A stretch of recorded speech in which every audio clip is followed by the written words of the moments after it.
Howdy, welcome to the Mays MasterCast. I'm your host, Ben Wiggins. It is a beautiful, brisk day in Aggieland, and we are fired up for today's discussion. Alex Abraham is a statistical analyst excited about practice, programming, and theory. Alex graduated from Texas A&M's Master's in Statistics in spring 2021 and Purdue's Bachelor of Science in Economics in fall 2016. He is currently a credit strategy analyst at a financial technology startup called Sezzle. Previously, he was at Bank of America and the Federal Reserve Bank of Dallas. He is also a Mays MasterCast listener and has some stories for us about that. Enjoy the chat with Alex. We welcome Alex Abraham to the show. Thanks for joining us. Thanks so much for the opportunity to discuss, Ben. It's going to be a treat. Now, we appreciate you being here. Tell the audience a little bit more about your work. Let's talk a little bit more about you. Absolutely. My work is that of data analytics. And to me, this looks like seeking to understand relationships between inputs and outputs. How do some set of factors relate to some outcome that you're interested in? That's the sort of studying that I do on a pretty regular basis. And it's been an absolute blast. This is the sort of work that gets me really excited, seeking to understand some truths underlying a process that you're interested in. How did you get interested in that? Like, where did you first come to realize that this was what you wanted to spend your time on? Yeah, this is one I kind of fell into, if you will. Growing up, I was good in and enjoyed doing math and science. And I realized as I went on, math, still exciting. Laboratory sciences. I like hearing about work that people are doing in laboratory sciences, but I don't want to be behind the test tubes. I don't really want to be in the lab so much. And then I started realizing that an area like economics allows you to apply math, but in ways where the questions are open-ended. And now you're using math to construct arguments in areas that are kind of gray. Yeah. And that to me is a very fun application of math. And I think that's where analytics tends to lie. The questions are open-ended, but you're going to use this rigorous toolbox to attempt some answers. And you're not necessarily going to be behind test tubes, which I really like. Sure. Tell us about getting your in-laws' blessing. Yeah, so this was a few years ago now. And I want to be the best son-in-law or potential son-in-law at the time that I could be. Right.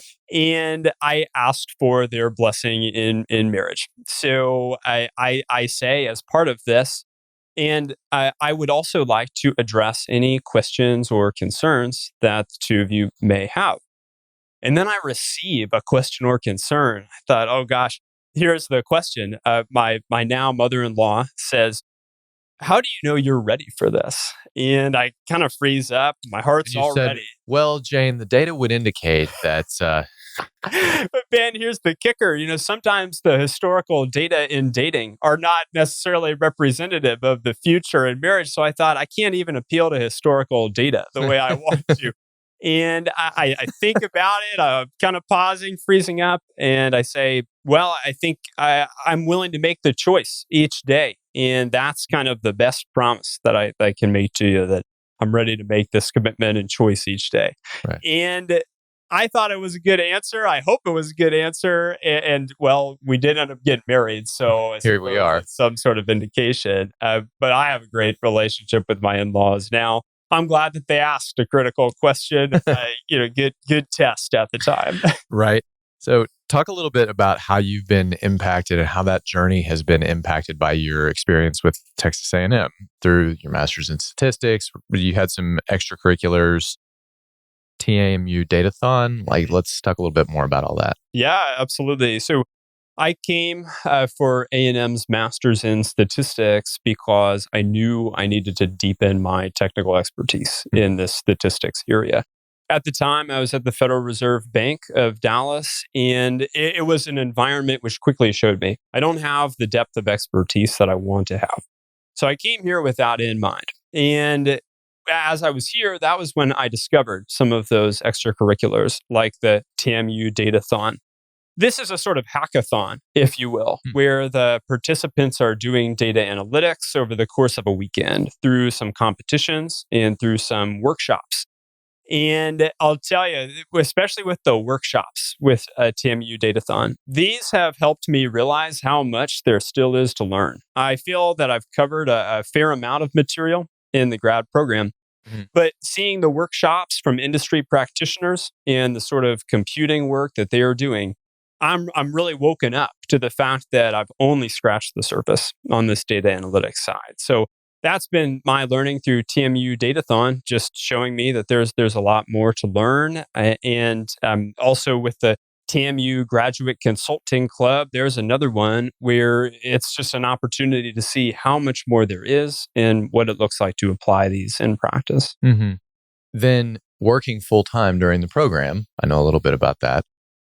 What what did you learn from having a schedule that is that full? Right. So, first off, exercise and time management. I've heard some of the guests on the Mastercast say the same thing. That was a primary learning. And I'll speak to a sort of statistical learning as well.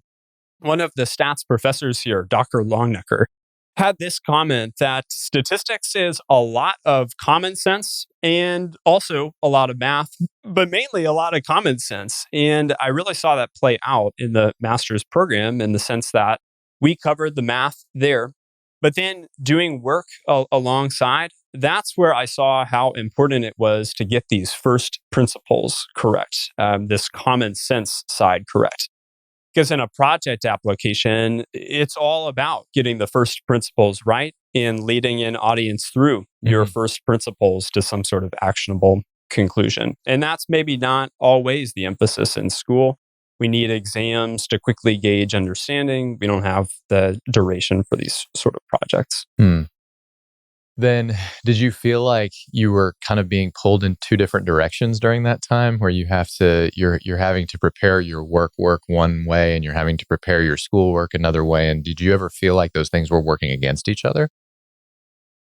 Great question. I think I might say for the most part, these things were in unison because the rigor in the stats program was always valued in the work context as well.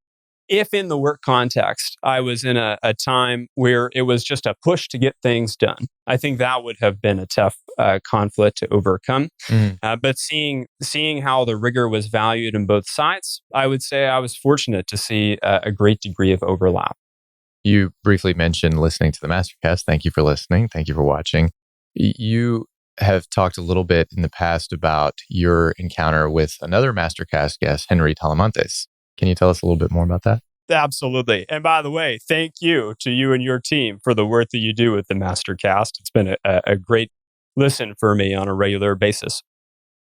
I reached out to Henry in part because of this interesting headline bit that he had given during the show. He said, I realized in school that understanding to the nth degree is not always what's important. That is, there's a certain point where you have learned the extent of understanding to go and do something meaningful with Yeah. that work. And I've also seen Henry go from the large bank setting to the entrepreneurship setting, which is a close parallel to where I was Yeah. whenever I had reached out to him. Yeah. So hearing his story and getting that headline takeaway from him, well, that really pushed me to reach out. I wanted to hear some more about what exactly that transition looked like. Yeah. And how did that conversation go? So Henry gave me some really interesting bits about how he made that transition. One of these, very practically, was that he said, check out Angel List, this website where this sort of activity is really the emphasis. Check this out and go in and see what kind of companies may be hiring, what kind of roles are available. And I have had such valuable interview experience going to a place like Angel List. A lot of those conversations didn't work out in terms of an actual position, but what an awesome learning experience to have been directed to that platform by Henry and learning of the value of that platform. Sure. Yeah. I'm glad Henry gave you good advice. By the way, for our listeners, we want to encourage you to check out Henry's interview on Dr. Eli Jones' show, Victory Groove. We had a great conversation between those two, and you should give it a listen. So it's available on YouTube and all major podcast outlets. So, Alex, what is next for you? Next for me is building a product where I have a greater degree of ownership. I would like to be a co-founder in that product. Yeah. And even if that's not the next step, the very next step, maybe it's 2 steps down the road.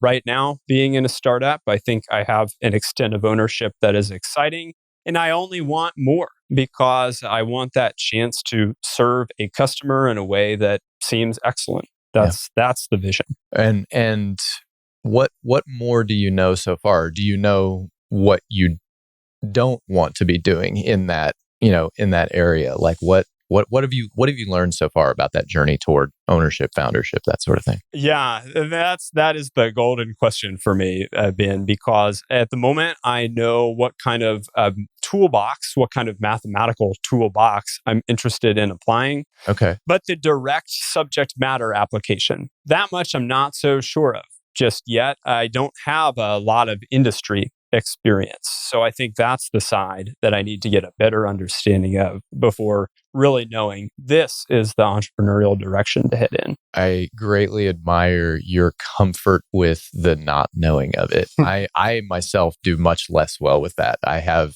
as our friend Steve Tinkle would say, I'm very low change. So the idea of kind of not knowing what's next is something I don't do nearly as well with. So kudos to you for being comfortable in the not knowing, so to speak.